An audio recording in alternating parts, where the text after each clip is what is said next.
উপদেষ্টা পরিষদ কিনে বসেন, বসে হচ্ছে কিভাবে অ্যাকশন নেবেন সেটা নেন, সংস্কারের জন্য হচ্ছে যা করা লাগে সেটা করেন। তা না আপনি এখানে আসেন কি সিনেমা দেখাইতে? কিসের সিনেমা এটা? একটা মানুষ মারা যেতেছে, একটু আগে রুল ভাইয়ের উপরে যাই দেখি ভাই আইসিইউতে একটা লোককে মারতে মারতে মারতে মারতে এইখানের যে হাড্ডি সেটা ভাইয়া ফেলাইছে।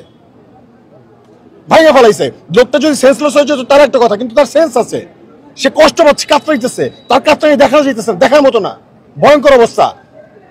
সে আসছে এখানে নটাঙ্কি করতে, তাহলে মানুষ হচ্ছে তাকে ভুয়া বলবে না, কি বলবে? সে তো আসলে ভুয়া, অবশ্যই ভুয়া।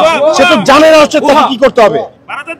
প্রশাসন বাণিজ্য ছাড়া তাদেরকে বলবো অতি দ্রুত 24 ঘন্টার জন্য আপনাদের না লাগে, তার আগে কোন যারা যারা এটা নির্দেশ দিয়েছে এবং যারা যারা এই অকারেন্সটা ঘটাইছে তাদের প্রত্যেককে বিচার আওতায় আনতে হবে, প্রত্যেককে বিচার আওতায় আনতে হবে। এবং কোনোভাবে এই আওয়ামী স্বৈরাচার পুলিশ, স্বৈরাচার আর্মি যেন মাথা চাড়ে উঠতে না পারে, সেই জন্য যোগ্য পুলিশ বা যোগ্য নেতৃত্বকে সামনে আগে নিয়ে আসেন এবং হচ্ছে আপনি অ্যাকশনে যান। জুলাই অভ্যুত্থানের শক্তিতে মুখোমুখি হবেন না, হাসিনা টিকতে পারেন না, আপনার আর কোন কি? গণঅভ্যুত্থানের পর আমার প্রথম এবং প্রধান কাজ ছিল শহীদের স্পিরিটটাকে ধরে রাখা, শহীদের চেতনাটাকে ধরে রাখা এবং পড়াশোনাটা করা। আমি পড়াশোনা করেছি, আমি আমার কাজটা করেছি, তারা কি তাদের কাজটা করেছে? আমি কথা দিয়ে বলতে পারি 100% অ্যাটেন্ডেন্স আছে আমার ডিপার্টমেন্টে, যে আমি ক্লাস করেছি রেগুলার, আমি লাইব্রেরিতে গিয়েছি, পড়াশোনা করেছি, দেশকে সামনে এগিয়ে নেওয়ার জন্য একজন দক্ষ যুবশক্তি অর্জনের প্রস্তুতি নিয়েছি। তারা কি করেছে? তাকে তাদের দায়িত্ব পালন করেছে? আপনারা সেই প্রশ্নটা করেন। নুরবাইরপুর হামলা এই নিয়ে আসলে সর্বশেষ আপনাদের কি থাকবে, মতামত কি থাকবে?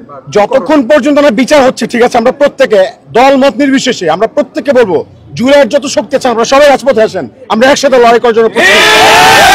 লাস্ট প্রশ্ন, পুলিশ প্রশ্নবিদ্ধ, এখানে আজকে দেখলাম যে সেনাবাহিনীও নাকি প্রশ্নবিদ্ধ, অনেকের মন্তব্য, আপনি কি বলবেন?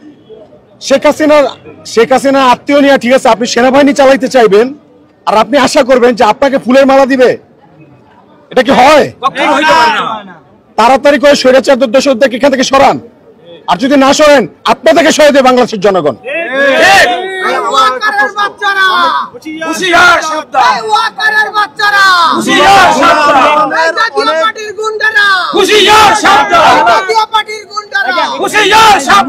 যখন সংবাদ সম্মেলন শুরু হওয়ার পূর্বকালে 20 থেকে 30 জন পুলিশ এবং সেনাবাহিনী মিলে মারধর করে, ওই মুহূর্তে জাতীয় পার্টির কার্যালয়ের সামনে নেতাকর্মীরা এবং উপরে মহাসচিব ছিল জিএম কাদের, তাদের উপরে কেন হামলা হয়নি, শুধু কেন নূরের উপর হয়েছে? এটা দ্বারা কি আওয়ামী লীগ এবং জাতীয় পার্টিকে প্রশ্রয় দেওয়া হচ্ছে?